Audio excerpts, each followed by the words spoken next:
وصفتنا لليوم كيكة الشوكولا المحشية بالآيس كريم. مستحيل تتوقعوا قد ايه الطعم خيالي بهالوصفة. كيكة غنية وآيس كريم بارد ومنعش بنفس اللقمة. لعشاق الشوكولا والآيس كريم هاي الوصفة معمولة لإلكم. يلا نبدأ بالتحضير وبنقول بسم الله.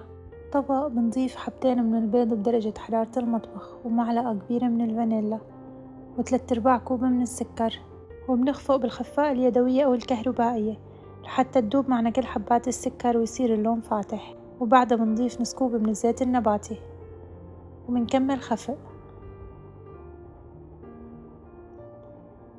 وهلأ ضفت 3/4 الكوب من الحليب.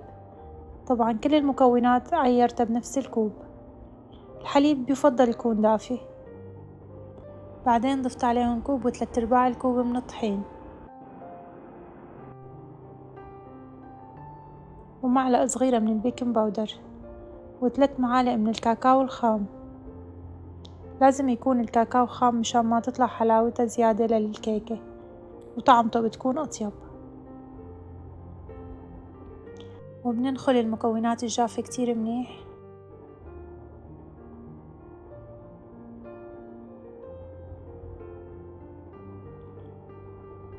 وهيك صار معنا خليط الكيك جاهز.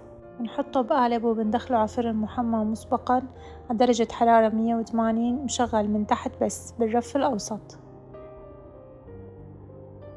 وهيك بعد ما استوى معنا الكيك أنا بشيل القلب تبع الكيك لحتى أحشي بداله الآيس كريم مثل ما مبين بالفيديو. يا ريت إذا عم تحبوا وصفاتي ما تنسوا الاشتراك بقناتي وصفات شهناز وتفعيل زر الجرس ليصلكن كل شي جديد، وتحطوا لي لايك وتعليق حلو مثلكن.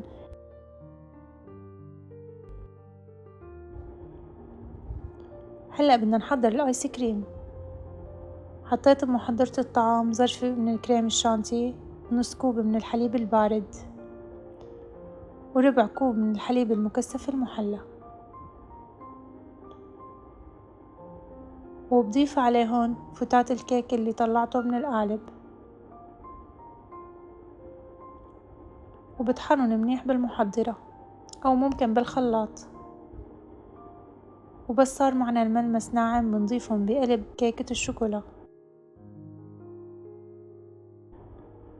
وبندخلها على التلاجة بعد ما نغلفها كتير منيح بالنايلون من 6 ل8 ساعات، ويفضل ليلة كاملة. وهيك بعد ما طلعت معنا الكيكة عن جد منظرها بياخد العقل. هلأ بنزينها حسب الرغبة. أنا حبيت حط على وشها كاكاو خام وزينتها بشو عندي أنواع فواكه. وهيك وصفتنا لليوم صارت جاهزة. جربوها وعيشوا طعمة الشوكولا مع برودة الآيس كريم.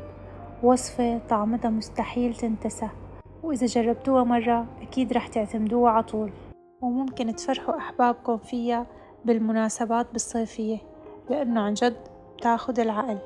جربوها واكتبولي بالتعليقات شو رأيكن، إذا حبيتوها لهالوصفة وإذا عم تحبوا وصفاتي وشو بتحبوا أعملكن وصفات بالفيديوهات اللي جاي.